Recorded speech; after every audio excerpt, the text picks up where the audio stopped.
یہ بتائیے کہ اسلامی نظام حکومت ہے کیا چیز؟ دیکھیں، جب کوئی بھی آپ ایک کولیکٹیو سسٹم ڈیولپ کرتے ہیں تو اس میں سرٹن حقوق اور فرائض کا ایک پیکیج آتا ہے. ٹھیک ہے، کوئی گروپ سسٹین ہی اس وقت کرتا ہے کہ جب حقوق اور فرائض کا ایک بیلنس ہو. ان حقوق اور فرائض کے اوپر جو ریگولیٹری اتھارٹی ہے وہ حکومت ہے. تو جو اسلامی نظام حکومت ہے وہ اللہ عز و جل نے جتنے بھی نیچرل رائٹس اور نیچرل اوبلیگیشنز اور ڈیریویٹو رائٹس اور ڈیریویٹو اوبلیگیشنز کے بہت سے قدرتی حقوق ہوتے ہیں، لیکن بہت سے حقوق ہوتے ہیں کہ وہ قدرتی حقوق سے پھر ڈیرائیو کیے جاتے ہیں. وہ بہت سے فرائض ایسے ہیں جو نیچرل ہیں، لیکن بہت سے فرائض ایسے ہوتے ہیں جو نیچرل فرائض کے اندر سے ڈیرائیو کیے جاتے ہیں. ان کے بیلنس کو قائم رکھنے کے لیے جو اوپر اتھارٹی ہے، اب اس میں امپورٹنٹ چیز یہ ہے کہ ہم سیکولر رائٹس کی بات نہیں کر رہے ہیں، ٹھیک ہے، ہم وہ جو ڈیوائن ریگولیشن کے تحت آئے ہیں، شرعی حقوق، جو شرعی حقوق ہیں، شرعی ٹھیک فرائض ہیں. اب فطری آپ کہہ لیں کیونکہ شریعت کو ہم اس سے سیپریٹ نہیں کرتے. ٹھیک ہے. تو اس کے اوپر جو ایک ریگولیشن ہے وہ جو اسلام کا نظام حکومت ہے آپ اس کو کہہ سکتے ہیں. کیا آپ اس وقت یہ سمجھتے ہیں کہ اسلام کے پاس انف سسٹم ہے، یعنی حکومت میں اس کے پاس انف قانون ہیں اب تک اس دنیا میں سروائیو کرنے کے لیے؟ جی بالکل ہے. کس طرح، ذرا مثال ایک دو. کوئی آپ مثال دینا جہاں نہیں آپ کو لگتے تو میں جی، آپ کو رسپونڈ کرتا ہوں. اب اس وقت دیکھیے کہ مسئلہ ہمیں سب سے بڑا یہ آئے گا، آپ اس بات کا تذکرہ کرتے رہتے ہیں اپنی گفتگو میں، کہ اگر آج اسلامی نظام حکومت آئے تو کس کا اسلام آئے گا؟ دوسرے لوگوں کے الفاظ میں، مطلب کہ اب فرق ہیں، بہت سارے لوگ ہیں، مکاتب فکر ہیں، تو یہ چیز کس طرح مینیج ہوگی؟ بہت دفعہ ایڈریس کی جا چکی ہے جی جی کہ دیکھیں اسلام somehow لوگ سمجھتے ہیں کہ فقہ جو ہوتا ہے وہ ریاستی معاملہ ہوتا ہے. یہ ہو سکتا ہے لیکن یہ اوبلیگیٹری نہیں ہے. مثال کے طور پہ آپ کا کیا خیال ہے پاکستان میں جو اسلامی قوانین ہیں یہ سارے کے سارے کسی فقہ سے لیے گئے ہیں؟ بالکل نہیں. کچھ ہیں بھی لیکن سارے نہیں لیے گئے، جی کیونکہ ریاست کے پاس اپنا ایک مجتہد ہونے کا سٹیٹس ہوتا ہے. ٹھیک. جو شریعت کی بات ہے وہ اکراس دا بورڈ سارے اس کو ایکسیپٹ کرتے ہیں. سو مثال کے طور پہ سود حرام ہے، یہ بات سب کو پتہ ہے. جی تو جو اسلامی نظام ہے اس میں سود نہیں ہوگا اس کی اکانومی میں. ٹھیک. اسلام کا یہ اسٹیبلشڈ اصول ہے جسٹس کا کہ آپ سے ڈیلے نہیں کر سکتے، یہ سب کے لیے ایکسیپٹیبل ہے. اسلامی حکومت ایک نظام آئے گا تو اس کے اندر جو ہماری عدالتیں ہوں گی وہ ان قوانین کے تحت کام کریں گی، اسلامی قوانین کے تحت. اس پہ کسی کو اعتراض ہے؟ باقی نکاح میں ولی ہو ولی نہ ہو، بھئی آپ جس فقہ کو آپ فالو کرتے ہیں ریاست تو آپ کو نہیں بتائے گی. آپ جس فقہ کو فالو کرتے ہیں اس کے مطابق آپ شادی کر لیں. ٹھیک. آپ رفع یدین کرتے ہیں نہیں کرتے، ریاست تو نہیں آپ کو بتائے گی. جس فقہ کو آپ فالو کرتے ہیں بھئی آپ اس کو فالو کر رہے ہیں، ریاست تو آپ کو ان چیزوں سے منع نہیں کرتی ہے. ریاست یہ کہتی ہے کہ مجموعی طور پہ جو اسلامی قوانین ہیں وہ امپلیمنٹ ہوں گے اکانومی میں، پولیٹکس میں، آپ کی سیاسی زندگی میں، آپ کی آئلی زندگی میں. ریاست کا اور شہری کا باہمی تعلق، اس کے اسلام نے ٹرمز اینڈ کنڈیشنز دیے ہوئے ہیں. اسلامی ریاست جو ہے کہ اسلامی حکومت ہے وہ ان چیزوں کو اچیو کرتی ہے.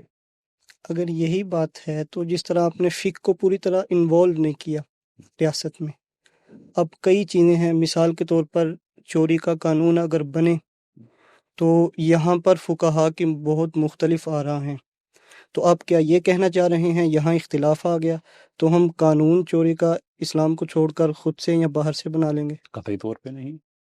کیا 295C پہ ساری جو فقہ ہیں وہ ساری متفق ہیں؟ نہیں ہے. اجماع ہے اس پر، جی اجماع تو ہے. نہیں ہے اجماع. تو بہت سے لوگ ہیں وہ تو ایون حنفی فقہ کو یوز کرتے ہیں کہ توہین رسالت کی سزا سزائے موت نہیں ہے، لیکن ریاست نے بحیثیت مجتہد یہ قانون بنایا ہے، فقہ حنفی پہ فقہ مالکی پہ نہیں بنایا ہوا. ٹھیک. تو چوری کاٹنے کی سزا بھی ریاست کے پاس وہ لوگ ہوں گے، جو اسلامی سسٹم ہوگا وہ ایسا تو نہیں ہوگا کوئی بھی سیکولر ذہن کا آدمی اوپر جا کے قانون بنا. بھئی اس کے پاس وہ لوگ ہوں گے جو ایبل ہیں، کمپٹنٹ ہیں، ان کی رائے سے یہ فیصلے ہوں گے جو وہ بتاتے ہیں کہ چوری کی، اب چوری کی سزا ہاتھ کاٹنا ہے اس میں تو کوئی دوبارہ نہیں ہے. جی بالکل. فرق کس چیز پہ ہے؟ کیفیت قطع ید میں ہے، کتنا کٹے گا. کتنا کٹے گا. جی جی اور اس کے علاوہ کیا ہے اس کہ کے ریاست کے معاملات اس وقت کیسے چل رہے ہیں، جی قحط تو نہیں ہے، جی کتنی جو مال مسروقہ ہے اس کی ورث کتنی تھی، تعداد کتنی ہے، اس میں بھی فقہا کا اختلاف ہے. اتنا ہے. جی بالکل. ریاست ایک اسٹینڈرڈ ماڈل دے سکتی ہے، بات ختم. ٹھیک. کوئی ریاست کو آپ اس معاملے پہ آپ ریاست کو نہیں، اور نہ ہی فقہ ایبسلوٹ ہوتی ہے، یہ چیز بھی ذہن میں رکھیں. ایون شریعت کی میں جو ایبسلوٹ چیزیں ہیں وہی ایبسلوٹ ہیں. آپ نے پروگرام سے پہلے مجھے بتایا آپ نے درس نظامی آپ نے جی کیا ہوا بالکل. ہے. ہماری جو شریعت اسلامیہ ہے جی کیا اس کے اندر عرف کا کانسیپٹ نہیں ہے؟ بالکل ہے. تو عرف کے اندر کیا سارے ایبسلوٹس ہوتے ہیں؟ نہیں. یعنی کہ ایون شریعت میں بھی سارے ایبسلوٹس نہیں ہیں. جی شریعت آپ کو گائیڈنگ پرنسپلز دیتی ہے جس سے آپ نے ایک نظام ڈیولپ کرتے ہیں، ٹھیک. اسے ہم باہر نہیں جا سکتے.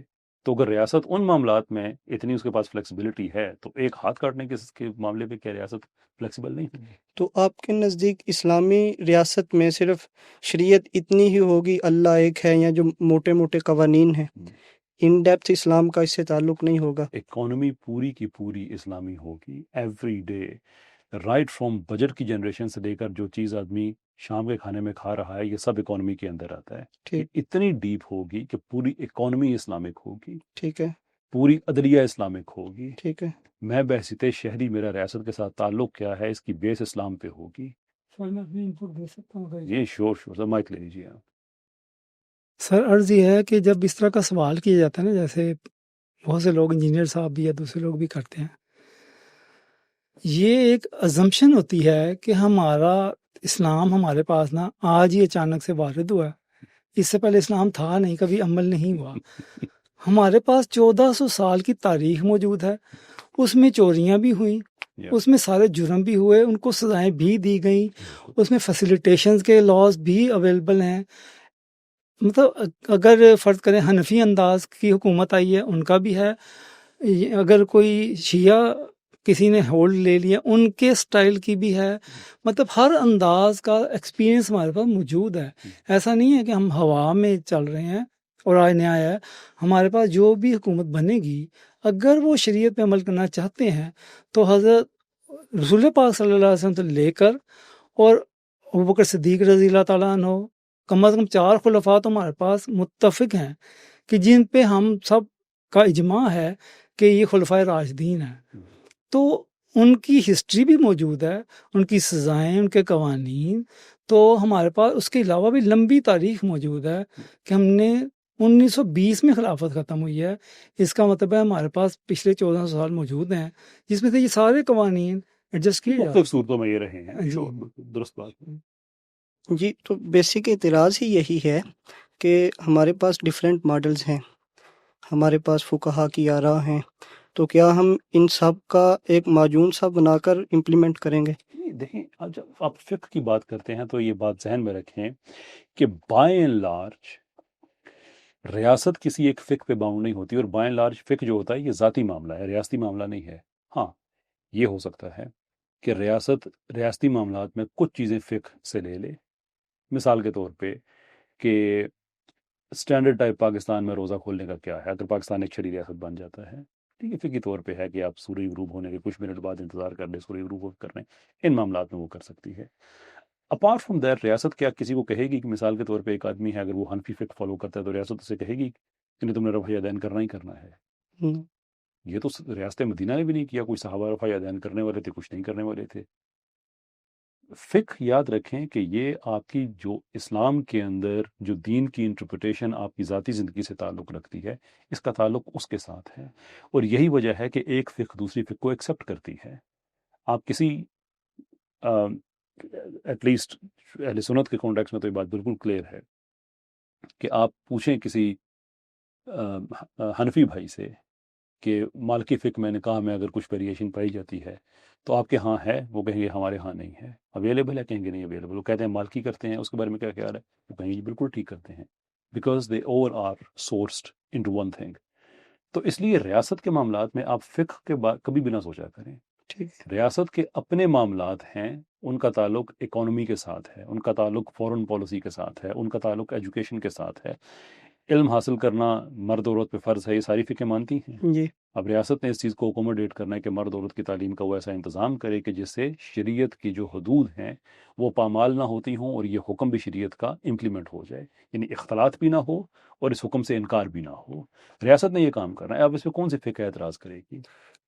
مجھے جو یہ سمجھ آیا کہ آپ کہنا چاہ رہے ہیں بنیادی قوانین حکومت ان کو امپلیمنٹ کرے گی، باقی شخصی قوانین جو ہیں اسلام کے وہ اپنے اپنے مسلک یا اپنے اپنے نظریے کے مطابق لوگ ان پر عمل کریں گے. سر اس میں تو اتنی فلیکسیبلٹی ہے. میں ایک بات سن رہا تھا آدمی کی، انہوں نے کہا کہ اب تو لوگ اتنا زیادہ ایک مسلک کے اندر رہتے ہوئے جی ایک مسلک کے اندر رہتے ہوئے اتنی ڈفرنس ہے کہ بس پہ بکری چڑھاتے ہوئے اگر کوئی بندہ کہے کہ آپ کے جن صاحب کو آپ مانتے ہیں انہوں نے منع کیا ہے، تو کہتے ہیں کہ اور صاحب ہیں جنہوں نے اجازت دی ہے، وہ کہتے ہیں ہاں بکری چڑھا لیتے ہیں، جب بکری نیچے اتارنی ہو تو واپس اپنے پچھلے صاحب کی طرف چلے جاتے ہیں۔ ٹھیک اور یہ بھی کوئی اٹ سیلف کنسسٹنسی کے حوالے سے تو بڑی بات غیر مناسب ہے، لیکن کیا اس نے کوئی جرم کیا ہے شرعی طور پہ؟ We don't think so. تو اس لیے جو فقہ کے معاملات ہیں، اب دیکھیے حضرت عمر رضی اللہ تعالیٰ عنہ اور حضرت عبداللہ بن مسعود رضی اللہ تعالیٰ عنہ کے ڈاکومنٹڈ ڈفرینسز جو ہیں وہ 100 سے زیادہ ہیں۔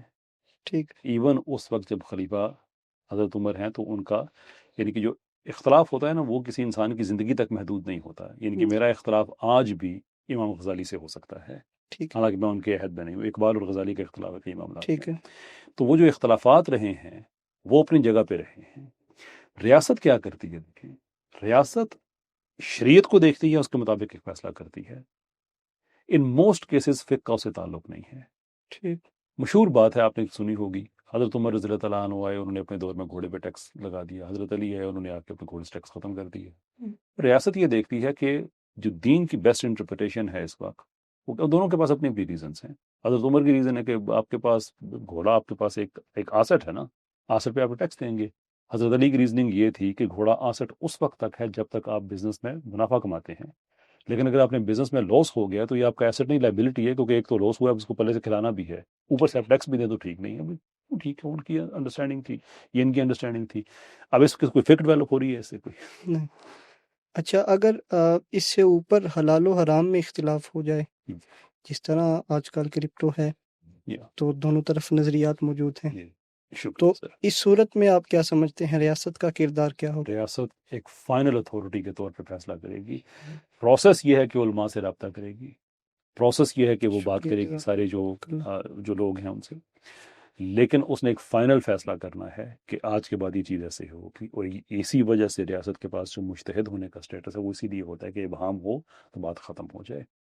یہ تو ہمیں خلفائے راشدین کے دور سے ملتا ہے کہ حضرت عمر رضی اللہ تعالیٰ عنہ کے جو فیصلے ہیں، اب وہ حیات عمر کا چیپٹر آپ نے یقیناً اسلام میں پڑھا ہوگا، جو آپ اسلام پڑھ رہے تھے، کتنی چیزیں جو حضرت عمر کے دور میں سٹارٹ ہوئی ہیں بحیثیت اول، جی بالکل تو وہ اس لیے سٹارٹ ہوئی ہیں کہ جب زمانہ آگے بڑھتا ہے، لوگوں کی انٹرپریٹیشنز چینج ہوتی ہیں، وہ نئی نئی چیزوں کو اسیوم کرتے ہیں زندگی میں، تو پھر آپ شریعت کو اس حوالے سے پھر آپ اپلائی کرتے ہیں، ری اپلائی کرتے ہیں، پھر ری اپلائی کرتے ہیں۔ تو ریاست اگر اس معاملے میں فیصلہ دے دیتی ہے کرپٹو کے حوالے سے کہ یہ ہمارا فائنل فیصلہ ہے، دیٹس دیٹ، اور اس کے پاس کمپٹنٹ علماء کی ایک کاؤنسل پیچھے ہے جو اس کو بتا رہی ہے کہ یہ چیز ایسے ہونے والی ہے، اور وہ سب اتفاق کر کے بتا رہے ہیں، that would be the end of the matter. Sir دیکھیں، ایک سب سے اہم چیز تھی، جی قرآن ہماری زندگی میں نا سب سے اہم ہے۔ جی تاریخ بتاتی ہے کہ حجاج بن یوسف، چاہے لوگ پسند کرتے ہیں یا نہیں کرتے، جب اس نے اعراب لگائے، اس کے زمانے میں لگائے گئے، حکومت کو، کوئی بھی حکومت وقت ہو اسلامی، اللہ تعالیٰ نے اتنی اتھارٹی دی ہوئی ہے کہ وہ اپنا کوئی بھی فیصلہ کسی بھی فقہ کے کسی بھی پرسپیکٹو سے وہ اپلائی کر سکتے ہیں، اور وہ کرتے ہیں۔ جب حنفی سوچ کے حکومت ہوتی ہے وہ اس میں کرتے ہیں، تو یہ کوئی ایسی مطلب وہ بات نہیں ہے، ان کا رائٹ ہے اور وہ کرتے ہیں، اٹس نارمل تھنگ۔ جی بالکل، یہی رہا ہے ہمیشہ سے، اس میں تو کوئی